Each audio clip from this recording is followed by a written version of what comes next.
Greetings, everyone. Welcome to this episode of Confessions with Nikki G. Today, I want to talk about gender roles, the roles of a female and male.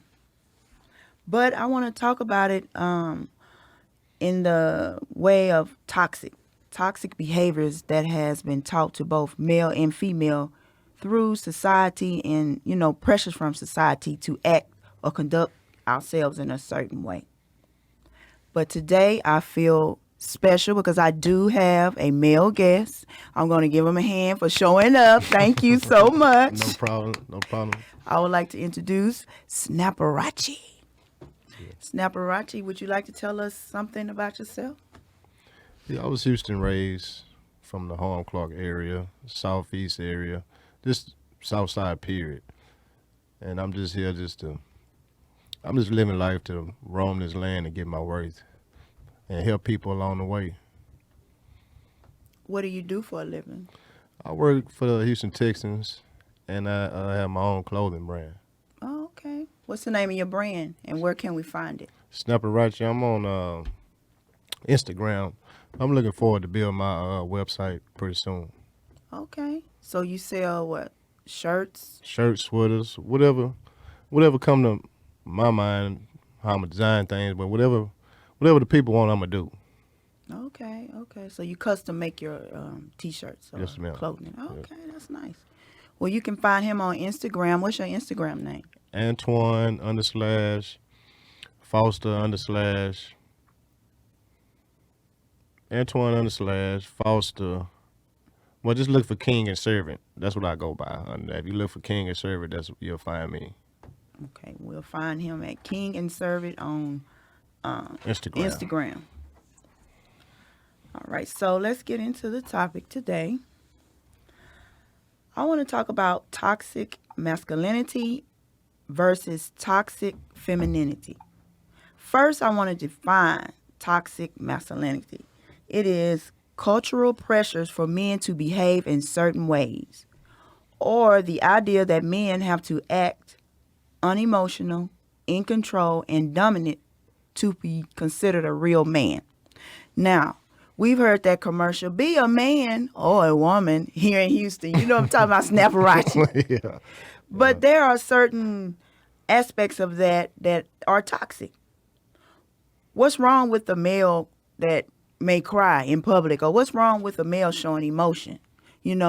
Once you begin to suppress your feelings, then what as you get older? We're going to say you start off maybe 9 or 10 years old, and maybe your dad tell you, don't cry. Mm-hmm. Boys don't cry. What you crying for? But you still not dealing with that emotion. So you carrying that to your adult life and to your relationships. Right. So what do you think about that? I think being a man is a hard task because there's so many things you have to do. It's not just working and providing. It's not just protecting. You have to be as far as an all-around person to cover all bases in life in your home. That's what I think. So as far as your children, you got to be the father of your children, the husband of your wife. You have to be a spiritual person. You have to be. There's so much a man got to do to where it'll get overwhelming. Yeah. So growing up, were you allowed to show emotions as a child, or with your dad or your mom? No, because I was my mother raised me. It was a one-parent home, so I really didn't have no type of mentor or no type of male guidance when I was growing up. It was all just me interacting with people in the streets or whatever, and I came up doing things how I see was fit. So do you think it's appropriate To what? to show emotions as a man? Very Certain much. emotions. I mean, you have to. You have to. Because if you don't show your emotions, then everything's gonna be balled up on the inside. You're gonna carry it with you through life. Exactly. So that is one of the problems in society today, especially for black males. It's not considered ordinary for males to show their emotions. And I'll say this: when I saw a man cry for the first time, I thought something was wrong with him. Because in my world, men didn't cry. I would never seen that before. Right. So that was weird to me. So it just made me think back on a lot of things that I had done in my past that I shouldn't have, as far as towards men, period, or my thought process towards men. So with women, it's defined as repressive type of ideals about the female gender role. That is, women should, stay in the home, or women should cook, women should clean, just the traditional roles of a woman. However, it becomes toxic when us women use our feminine, side to get away with different things. Have you been in a relationship like that before? Well, I have. I mean, when you go into a relationship, you sometimes, as you grow, you have to grow older to see that you're looking past the looks. You know what I mean? So women tend to use the feminine side to keep a man or run a man. However the man feel about himself, a woman is they know what they're doing when it comes to a man, I'm going to say. Well, that's true, but the example that I read was this lady cheated on her husband or whatever. So when she got caught, she claimed she was raped. So she became like the victim versus, her wrongdoings. She used her feminine side to be like, oh, he raped me or whatever. So, or they use the example of women using their bodies or whatever to get what they want. Right. They call it a gold digger. What do you think about that? Have you ran across women like that? They're considered toxic. I mean, I feel like everyone gonna have their little toxic traits, but it's like you have to pick and choose what you're gonna deal with certain people. I mean, some people you can deal with, some people you can't. Some people are more toxic than others. I mean, it's about change and how people want to change themselves and get up out of that stage. Do you think those type of people can change, or do you think because they were, they grew up that way or were raised that way, do you think that they can truly change? If it's in their heart, if it's in their mind, it can happen. Another type of toxic femininity comes when women are jealous towards each other or body shaming. And I experienced all of that. In the men aspect, y'all don't do that kind of stuff though, right? No. But men do tend to be jealous of each other though. Yeah, it's more of a macho thing, more of a competition thing. And that's one of the masculinity characteristics is interaction between men and women always have to be competitive and not cooperative. When you're in a relationship, you should be, working together, not competing with each other. Right. But that goes for just friendships, any type of relationship though. Right. For masculine, because I feel like it's thought of that you guys have to be dominant. Or you have to win. You have to be aggressive. You can't lose. Right. Is that the way you feel? Are you like that with your friends? Or how was it growing up, like when you were a teenager? I mean, it's your group of friends that you hang around, that you come up around. If you come up around the guys that do a bunch of fighting, you're going to do a bunch of fighting. If you come up with a bunch of guys that do a bunch of hustling, you're going to do a bunch of hustling. So it's like, I've never been the type of person try to outdo anyone. I'm always trying to outdo myself. So when I see things not going a certain way or how people treat me, I tend to bag up from all that type of stuff. And that's what a lot of us need to do, learn to bag up and just walk away. Because it's not worth it, really. And once again, for men, real men should be strong in that showing emotion is a sign of weakness, unless it's anger. What do you think about that? I mean, I ain't gonna lie. Sometimes, life would take me in a whirlwind. And, instead of doing something negative or running towards the wrong thing to get over my problems, I might just cry. That's how I release my emotions. I'm crying to myself, and I pray. I talk to God, and I keep going. But I'm not for to get out of character in front of people, and I really ain't gonna show nobody my emotions unless I really love you. You know what I mean?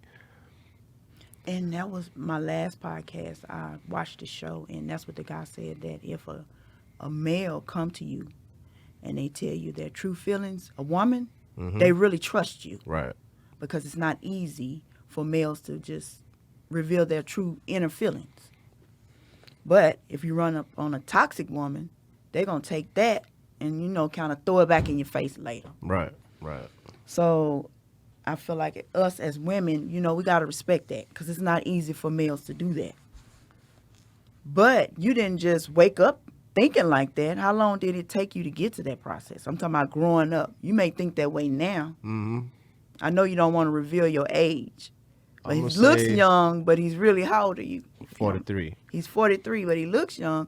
So you 43 now, but at the age of what, 20, 21, I'm pretty sure you weren't thinking that way. I didn't start thinking this way till like I was probably about 35. Mm-hmm. Yeah, about 35. So, you can't look for everyone to be there with mentally. I mean, it's like how you want to be, that's how you have to be, how you want to be. You can't just talk about it, you have to be about it. Pretty much. So was there like some kind of something that happened to trigger you to change, or you just woke up one day and said, you know what, this lifestyle I'm living is not right, I need to change this, or what? Well, a woman did help me. My last relationship like 7 years ago, she did help me move forward with my thinking process. But being incarcerated and doing all these things, you got time to think. And going through a bunch of things in life, you just have to take time to think to yourself and see how you want to be and what you're willing to do to make a change. That's true. When you're ready to change, you'll change. You cannot change anybody unless they're willing to change. Yeah, that's not going to happen. Mm-mm. And this next one says, real men always want sex and ready for it at any time. What are your thoughts on that? Real men what? Do what now? Real men always want sex and are ready for it at any time. Well, how I see it, I used to be like that in my 20s and my early 30s, but a man want that. Every man wants sex. If you don't like men, you want to, if you don't like men, you want sex, but I don't look for sex with every woman. That's old news. I mean, like, I want sex, but I'm not pressing for it, like I used to. So I want it to be more of a mutual thing, that we like each other type thing, not just me hounding a woman or chasing a woman just for that reason. I'm not there no more with that. I think what they were trying to say is when you're like toxic, you have no emotional attachment to a woman, period. So it's nothing for you to run through. I don't know. This guy said he went through 1,000 women. I'm still, I don't know if that's true, but hey, it could be. Yeah, it's possible. I mean, He said he went through 1,000 women because he had no emotional attachment to none of them, so it didn't matter. I can't do it. I don't. I can't. It's too much. I like to share my energy with certain people. Mm-hmm. I mean, that's just what it is. That's what I came to in life. I don't know how I got here. I just got here. So God brought you here for a reason. Right. Well, I know that part, but I'm saying it wasn't just all me. You are right now. Yeah, it wasn't all purpose. me. Yeah, it wasn't all me. No, not at all. In life, once you reach a certain age, the things you used to do when you're young, of course, it's going to change. I wanted to do this podcast primarily for people our age, but more so for young people. Because you need to know what you're dealing with out here when you decide, when you get out here on your own, the whole world is going to change. You may be at home with your mother and father, or you may be, new in college or something like that, just experiencing the world. So these are things that you're going to run into. These are the type of people you're going to run into. So at least if you get educated on it, you won't find yourself trapped. in certain situations. That's the purpose of this whole podcast. That's the purpose of why I do what I do, period. Right. So when you're dealing with toxic females, have you ever been in a relationship with a toxic female? Too many. That's why I think the way I think and I move the way I move. Can you give us one example? I'm going to say I was in a relationship with a woman. She basically played me because she done a lot of things for me. But at the end of the day, she made plans for me and how she wanted me to move. So it didn't work because I did not move the way she wanted to. She wanted to dress me and do all this old type of stuff. I don't let no woman do all that. You know, I'll let a woman buy something for me, but tell me how to dress and act a certain way around certain people, I'm not going for that. So she basically had masculine traits. Because normally males try to tell females how to dress and what to wear and all that. Myself and all that. I don't know. I don't know what was wrong with the woman, but I wasn't going for it. How long were you together? About 2 years. We was together for 2 years. That's a long time. Mm-hmm. She probably didn't show her face in the beginning. Of course, I know she did. No, they didn't know how to go. One other interesting fun fact about Snaparachi is he has 3 daughters. So I was wondering, what was it like raising your daughters as a black man? Because, you know, it's stereotypical black men don't take care of their kids. You know, black men do this, black men don't do that. Mm-hmm. So what was it like for you raising 3 girls? Well, I was 19 when I had my first child, so I really wasn't into it like talking about. I knew to pay for things, but as far as spending time and quality time and that type of stuff, I was not doing. So I had to get older to do those type of things. But when I learned how to become, because everybody would say I'm a father or I'm a dad, or it's a big responsibility. And raising these girls, that's what really God gave me these little girls for me to change. Because I don't think I was up to part when it come to women. I ain't gonna lie. I don't think I respected women like talking about. So it took these little girls to mold me while I was molding them at the same time to be something. So it's hard with daughters because you always have to be on your toes because they always gonna need you. Because you are who you are, their father, and they expecting you to do so much. So you have to be there at all times. So that's the role I had to play that I was not expecting. I wasn't ready for. But as the years went by, it turned out all right. Like my children are good, I'm all right. So my mindset changed and they're in the right place. They're not out here stripping. They don't have kids. They don't have all these kids. They ain't getting too much trouble. But having those daughters, it's something different than having boys out there. They got to be. I don't have one, but it have to be. No, I have both, so I caught it on both ends. Yeah, it changed my life. It really changed my life, messing with those girls. All my kids, you know, brought something different to me in the same aspect of like your daughters. However, with my son, it was different because, you know, their dad was murdered when they were like 1 and 2.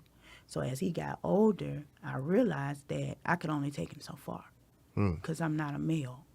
You see what I'm saying? So I had to find him, you know, like role models that I trusted that could mold him into being a man. Right. You know, or teach him things about being a man. So that's why now when I hear young women out here saying that they are the father and the mother, I have to say no, especially to a boy or a girl. Right. You know, you can't be both. You know, so what do you think about that? No, you cannot be both. It's not possible. You only could, like, my mother raised me good, but she couldn't raise me. She couldn't show me how to fight. She couldn't really show me what these streets had to offer. She couldn't show me how to conduct myself around other men and be an influence and all these things. She only could show you how to be supportive and responsible and, you know, be a loving person, you know. That's what women pretty much do. That's true. So your encounter growing up as a young boy, like you said, you were in a single parent home, Right, correct? right. So how did you learn to fight? You said just in the street, you start hanging with certain people, or how did you learn your? I mean, some kind of way I always got into something because, like I said, my mother always made sure I had, but I was in an environment where a lot of people didn't have. So when they didn't have, when I had, it always was altercation. Mm. So I had to learn how to fight. Then when I moved to Glen Iris, those guys over there, yeah, they into that. So I really learned how to use my hands like I was supposed to. So if you're a woman, how are you gonna teach a young boy to deal with that? Because you haven't experienced that. Right. I So mean, that's something to think about. I don't know. I mean, you got take them to a boxing class or something. I don't know. I don't know what approach a woman gonna take towards it. I could just tell them to take them to a boxing class so they can protect themselves. That's true. You can do that as well. But I always say find you a male role model or somebody that you trust that can be around your child. That can Like teach them certain some things. uncles or something. Exactly. Right. Some uncles somewhere. Somebody that you trust. Right. Now, going back to the toxic woman, the problem in lies this. If us as women remain quiet and submissive and, undemanding and nurturing, we are considered good girls. And, we won't find ourselves entangled with the toxic male side of this kind of thing. So for me, that was growing up, that's what I was taught. So that's what I did. So I endured a whole bunch of stuff that I didn't have to with the aggressive male, the dominant male, So I feel like going forward, if you encounter somebody like that, whether it's male or female, you really don't have to put up with that. Like Snapparachi said, you got to make your mind up. Is that something you can deal with? And I'm going to answer the question for you, no. Because if that person is abusing you in any shape, form, or fashion, it's really not about you. It's about them and what they got going on internally. Right. So until they decide they want to heal and change, nothing's going to change in that situation. No. Would you agree or disagree? I agree.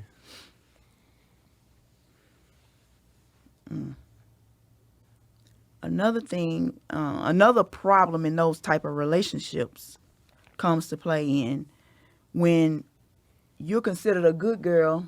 You have to consider the man's needs over your own. You have to take care of everything about this man and put your stuff on the back burner. That I have a problem with.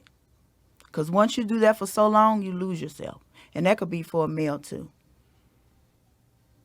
On my way here, I watched some videos of some abusive women. And I was like, my goodness. Like what? Like what? Oh, man. One girl pulled a knife out on this dude because he wanted to get his baby. That's toxic. Right. One girl said, if you can't spend over $1,000 for me to get my wigs and my nails and we can't talk. Toxic. They don't think that's toxic though. Exactly. Yeah. Because that gender role play is just all screwed up.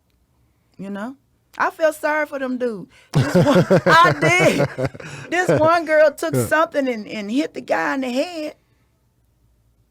And he just bleeding and he's saying, see, she's abusive, this, that, and the fifth. But in the eyes of the masculine man, you would be considered weak because that woman just hit you in the head and you didn't do anything. And one guy said, man, you better than me because I'd have knocked that hoe out. I'm like, God, dog. Yeah, I mean, ain't so much you could take. But I ain't. You never been in those type of toxic I mean, I'm not getting hit across the head. I've been slapped. I let a woman slap me like twice, and I'm like, man, don't do that no more. Mm-hmm. And she ain't doing it no more. I guess she knew I was serious. So, I can't deal with that type of stuff. Putting your hands on me, no. Yeah, that is, abuse can come from both ways, but society is more accepting of the male abusing the female than the female abusing the male, which is sad to say, but it's true. And when I saw those videos, I thought back on some situations that I seen. How many of those women in jail? Exactly. Probably none. Yeah. Because I know when I was in certain situations, when the cops got there, the first thing they wanted to know is, did I have a bruise? Right. I was that female at one time. They want to know, did I have a bruise or whatnot? But hell, I done stabbed this man over here, and y'all coming to me Right. because I'm the female. So it's true. It's true. So it's kind of like we set up to lose. Yeah, in a way. Yeah. I mean, the laws are getting a little better, but for the black male, and I don't think so. And it's nowadays in today's society, you're really, so many angry people out there in the world. Right. Just the color of your skin makes them angry. Yeah, that's why I say to be a man, you gotta be prepared for a whole lot of things. A whole lot of things. More than we bargained for. More than we expected. You gotta be prepared for a whole lot of things. So when you were, raising your daughters and you took them out, did you get like weird looks? Or you just kind of stayed within your culture? Do you understand what I'm saying? Like, give me an example of what you mean. Like maybe you took your daughters to things that may not be considered black. A black man with 3 girls. You know what I'm saying? Mm-hmm. Going to the opera. I'm far-fetching it here. I mean, it's stereotypical, behaviors is what I'm getting at. I went to schools that was all racial. I mean, all the diverse schools and those type of things. So I'll take my daughter just about anywhere because that's how I was raised. I just didn't go to HISD. I went to A-Leave. So I was around a bunch of different type of stuff. So I'm taking my daughters around that type of stuff. They don't just need to see one thing. They just don't need to be around one culture. They need to be around everything so they know how to move and conduct themselves around all people. Correct. I agree. Right. I agree. But I remember one day I walked into, it was a motorcycle place. Harley Davidson. This is in Arkansas, not here in Texas. When I opened the door, Arkansas? Yes. Yeah. Room full of people that didn't look like me, looking at me like, girl, where you think you going? You're trespassing. Gal, where you think you going? You're trespassing. You should have seen me gather my kids and going the other way. So that taught me a valuable lesson at that point. That's why I asked you that. Did you experience that? Nah. I just didn't go to HISD. I went to A-Leaf and traveled a little bit. I stayed in Dallas for a little bit. I went to school that was mostly Caucasian people. I have been through that, so, it don't make me no difference. So what about your tangle with the criminal justice system? You want to talk about that? I mean, I had my share, I got a few felonies, but I left all that alone, altogether, because that's not it. The jail is not it. The prison not it. The federal, I don't care what degree you are on the streets or who you think you are, but being incarcerated is not it at all, by far. So how long were you in prison, or did you just do jail time? See, I was always smart enough to fight all my cases. I never wanted to go to prison because when I went to jail, I was in there with some terrible people, we had went through it. So like my experience in jail always taught me to never sign anything, fight everything I go through. So all the cases that I had, I fought them. I never just gave up and sat down. That's what some black men do. They were like, well, it's only this much time and I can do it. That's not my story. I'm not just going to just sign my life away. No, that's not going to work out for me. So I always had a little money. My mother used to go in with me on these lawyers to stay from going to TDC and that type of stuff. So I always get the felony, but I didn't go no farther than jail. I sit down for a year, 8 months, 6 months, 4 months, or whatever it took for me not to go there. I didn't want to be there. That's not for me. So whatever my lawyer can do for me, that's what I was riding with. So what about like today going forward, and you see all the black males being killed by officers and, just the injustices that you see? How do you feel about that, or have you experienced anything like that? Just being a black man out, period. I mean, incarcerated, yes. The police have put their hands on me a few times, incarcerated. But out here, I haven't had any problems because I'm gonna abide by the law. I'm not the type of person that'll get the police a problem. Mm-hmm. I don't want that problem, so I'm gonna get a police a problem. I don't want the problem. Now, a lot of black men died and they didn't give police the problem, but that ain't the way I want to go. Either or, that ain't the way I want to go. I'm not gonna give them a problem, and I don't want the police to take me down for no reason. So I will, when it comes to police, I will listen, and I'm gonna be who I'm supposed to be in front of the police. But if it get out of hand with the police, I might just react and see where it go. Cause I don't want to get handled for no reason. Nobody wants to get handled for no reason. But I'm not finna be letting the police just jump on me and do all these things to me because they the authority. I'm gonna fight back because I didn't do anything to put myself in that position to get beat up on. So however far that go, that's how far it's gonna go. So were you taught how to conduct yourself around officers, or you just kind of picked up on that as you got older? I mean, it's all about how you want to be treated. That's how you treat everyone, not just your family, your friends, the police, it's the judge, it's the corner store clerk. It's just one of those things. You just gotta treat people how you want to be treated, and those laws know if you. They know if you're combative, if you're a problem. They know that. True. That's true, and I told my girls that and my son, treat people how you want to be treated. You know what I'm saying? Right. And for everything you do, it's consequences, whether they're good or bad. So whatever you do, be prepared. Right. Whether it's good or bad, you better be prepared for it. Right. So I feel like in life, you really do need to prepare yourself for that. That's a thought process you need to keep. Consequences, something's going to happen. Right. So raising your daughters, did you kind of instill in them what type of male they should talk to, or how did you do that as a dad? I changed my life, so I try to see if they watch me and see how I conduct myself, basically. But you can't tell them who to date and how to date them. But if you give a good enough example, they'll know who they want to deal with. Yeah, that's true. Like I said, kids, they watch what we do. Right. They may not do what we say, but they watch. They're right. watching. And I'm a firm believer in that. You need to set an example for your children because they're watching. I recently told about how I seen my toxic traits in my daughters. Mm-hmm. And that was like an eye-opener for me. And I was like, oh, I have to do something different because it's not going to work. I can't watch my daughters go through some of the things that I went through. So like I said, they was watching me. But at the time, I was young and foolish. I wasn't watching them. Right. They was watching me. Mm-hmm. So now that they in their late 20s, I see them doing the same things.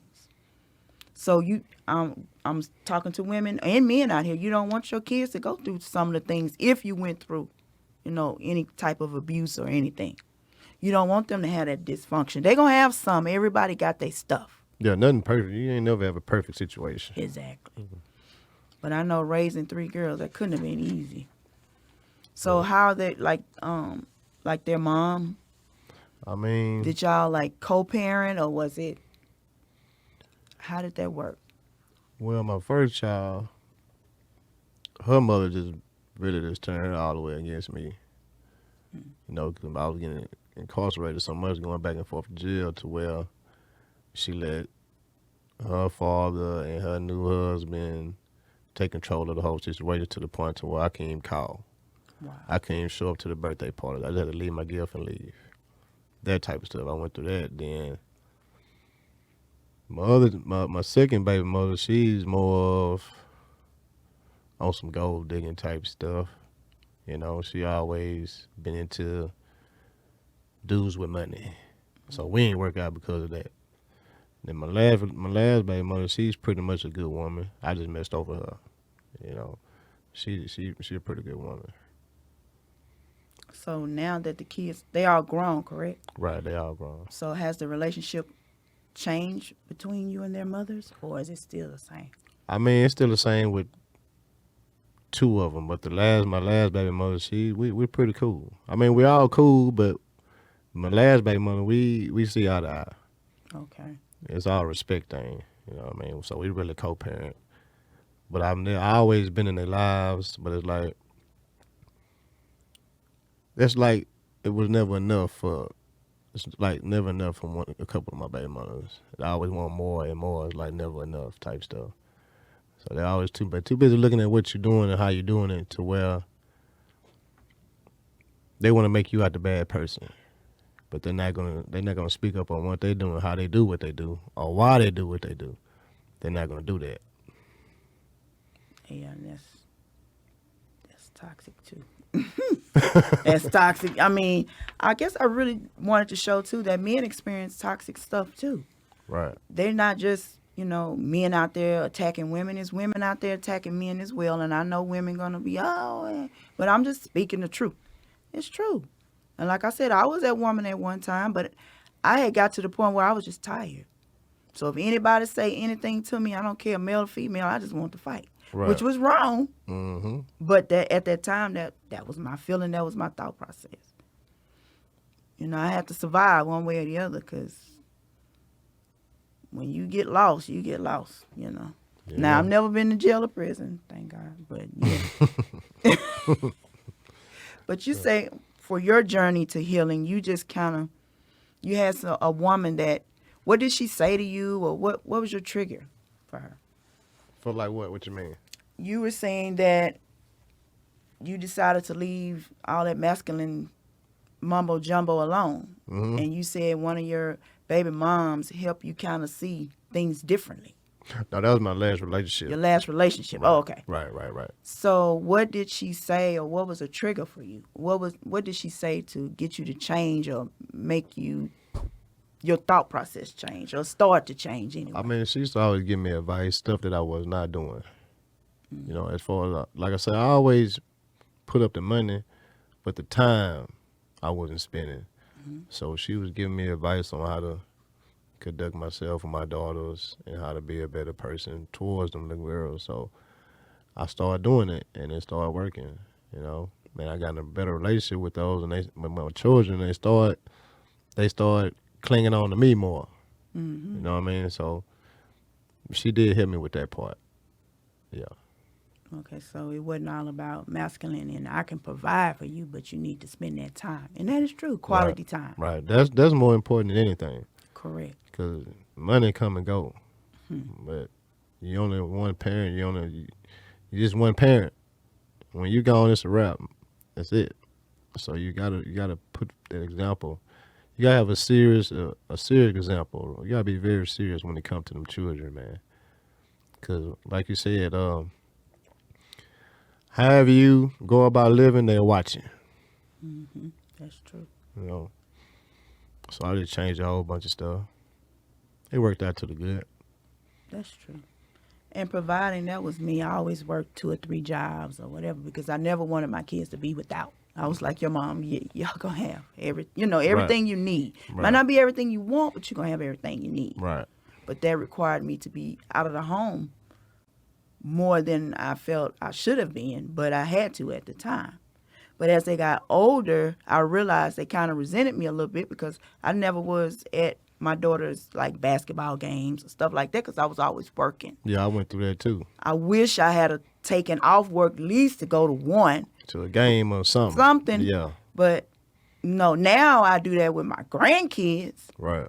But when they were growing up, I wasn't thinking like that. I was in survival mode. Right. Like, I got to go to work. Same thing like my mom. Same thing. Did you play sports? Was she able to? I played football and basketball. Really? Nobody came to my games. So now that you're an adult, how do you feel about that? I mean, that's what made me go to all my daughter's events. Mm-hmm. So everything that they was doing, I was there. Whatever I wasn't getting when I was young, I started doing it with them. They can't say, "Oh, you weren't at the volleyball game, or you weren't at the trials, or you weren't." I was there. So that's what I wasn't getting. That's what I gave. And I was the same way. I'm the same way. I thought about that. My mom was always working, and then she passed that to me. Mm-hmm. It was just generational curse, I guess. My grandfather worked, my grandmother, we come from a working background. Hard work. That's how my family did. You're going to take care of what your kids, you're going to take care of. Yeah, I walked with that around on my chest for a long time. Nobody came to none of my games or that type of stuff, but I had to understand I had a mother that was doing all this stuff by herself. Mm-hmm. She didn't have time, you know what I mean? She was working or she was asleep. And that was me too. Yeah. So it took me a long time to, get that off my chest, but I just took it to the positive and started doing it with my children. Yeah. That's all. Yeah, it hurt my feelings the first time my daughter said that to me. I'm like, what? I'm thinking I'm being, top flight mom, just own it. But then when they broke it down to me, I was like, what? That support is everything. It's everything. That support is everything. That's true. So, is there any other kind of advice you could give, like a young person right now that may be out there being a real man by society standards? Any kind of advice you can give that person? Or I mean, everybody pretty much know right from wrong and the do's and don'ts. If you're doing right all the time, keep doing right. You can't let society or your friends tell you how to move. You just move and do what's right all the time. Like they say, do what's right all the time. Mm-hmm. Whether if it don't work in your behalf, it don't matter. You still doing what you're supposed to do. So just continue doing right and stay positive when you're doing right. And however it turn out, that's how it's gonna turn out. That's true. And I would say don't give up. Right. You're going to fail. That's part of life. But don't give up. No, don't giving up. No, you ain't give up.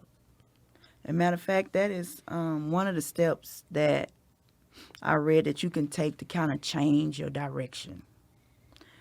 The first one they gave was speak out about it. Acknowledge that this type of behavior is out there, period.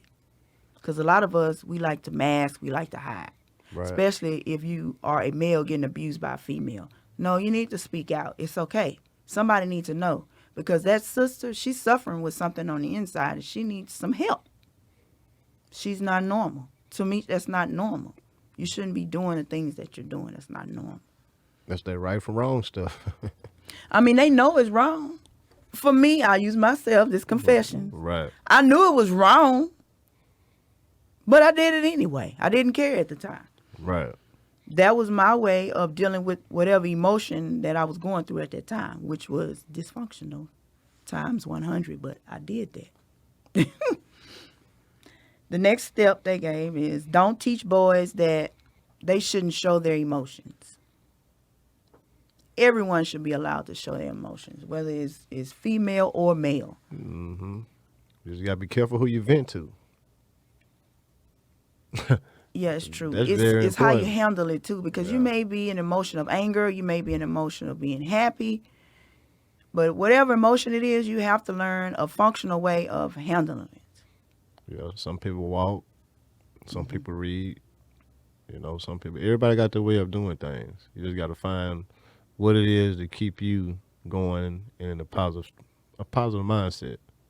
Exactly. And I say, when you first wake up in the morning, find you something motivational to listen to. Find you something positive to put in your brain and the start of your morning. Right. It could be spiritual, whatever it is that's going to cause you to think positive.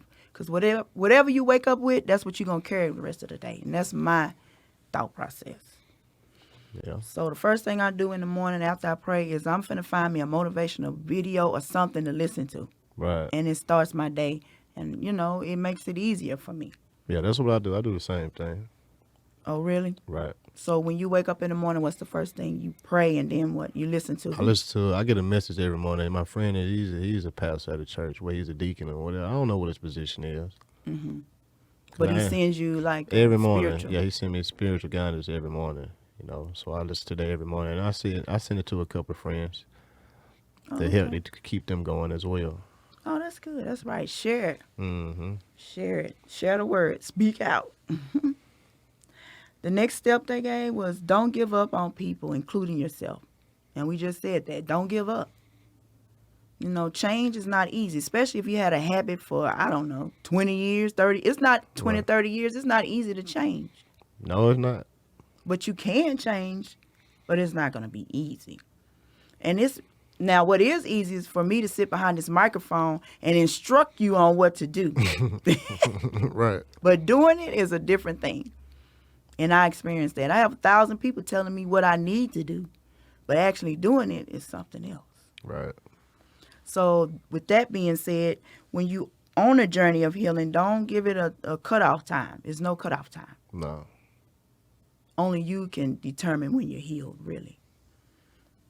The people around you will let you know. That's true. They will let you know. Your people will let you know if they see the change in you. That's true. And for men, it says be open with other men. So I guess if you got a good friend that you can talk to, I don't know. As a woman, I really don't have too many female friends that I could just, tell, certain things to. Right. I just don't. What about yourself? Is that true amongst men too?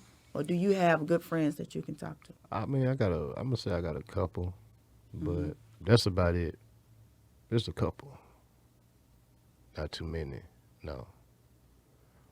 Because when you're moving a certain way and you learn how to fix yourself, you got to be around people that's moving in the same way you moving. And there's not very many people that's going to move how you move or think the way you think. So you got to put yourself in a circle with those people. That's why I say your circle. Your circle had to be the people that you're in alignment with. That is true. Mm-hmm. So if you're on a path of healing, you want to be around people that are also on a path of healing, or positive people that's going to, motivate you, which you should be motivating yourself, but it's good to be around those type of people as well. Yeah, some inspiring people. You don't want to be around people, ooh, you can't do this, and ooh, why you doing that? Ooh. It becomes nerve-wracking after a while. Yeah, my thing, I'll be around people that be faking the whole time. That'd be my thing. So now I got discernment. Now I can see. At first I couldn't see. Now I can see. That's true. That is so true. One last question before we wrap this up. What does self-love look like for a black man? Self-love. I'm going to say, first you got to know who you are. You have to know who you are. Then you got to get you some. You have to be spiritual as well. You have to talk. Talking to God is something you have to do.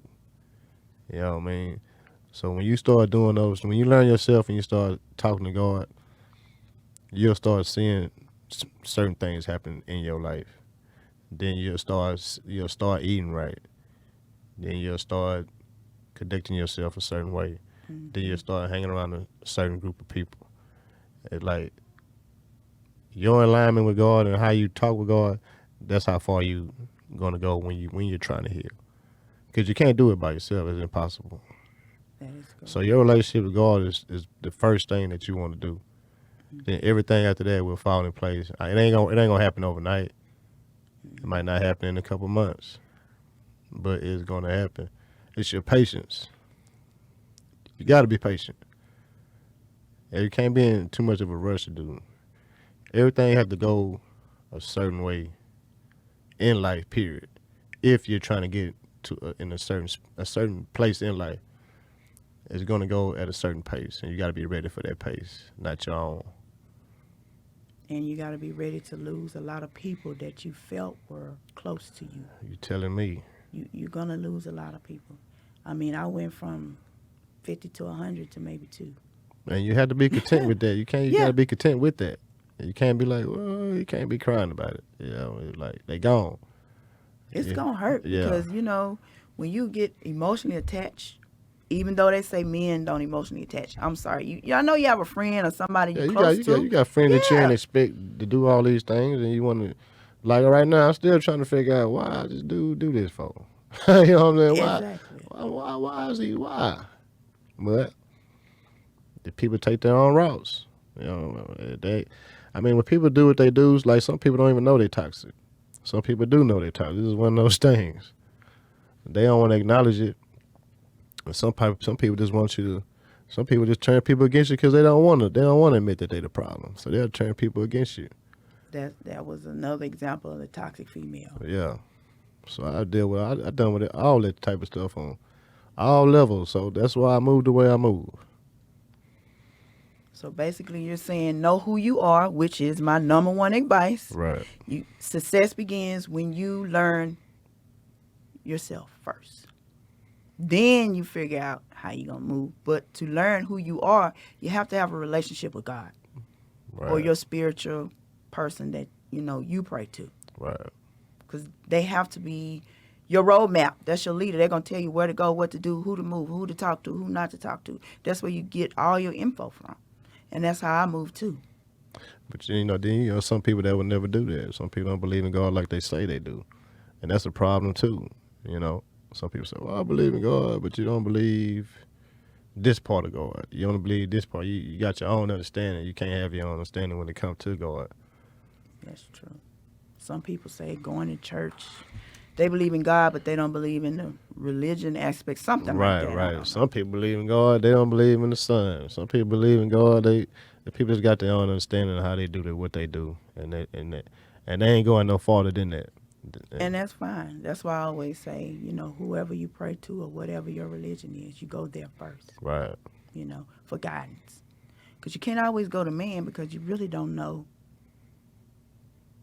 if these people, if that person really has your best interests at heart. Yeah, because you don't know. You don't know. You're not going to know until something happens. Exactly. And sometimes at that time it's too late. Yeah. So that's going to conclude this podcast for the day. I would like to thank you, Snapparachi, for coming out and supporting me and giving a male perspective on this topic. Right. We hope to hear from you again. You will. And I appreciate you for inviting me out. It's all about support and love with me. That's right. So if you got nothing else from this podcast, I hope that you now know the difference in the male, masculine, toxic person and the female, toxic type person. And that if you encounter these people, now that you know the traits, now that you know what to look for, that you will hopefully remove yourself from that person, if feasible, So you won't make the same mistakes a lot of us, have done in the past. You can find me on YouTube, Facebook, or Instagram. Please feel free to leave your thoughts on this topic, and I will talk to you again next week.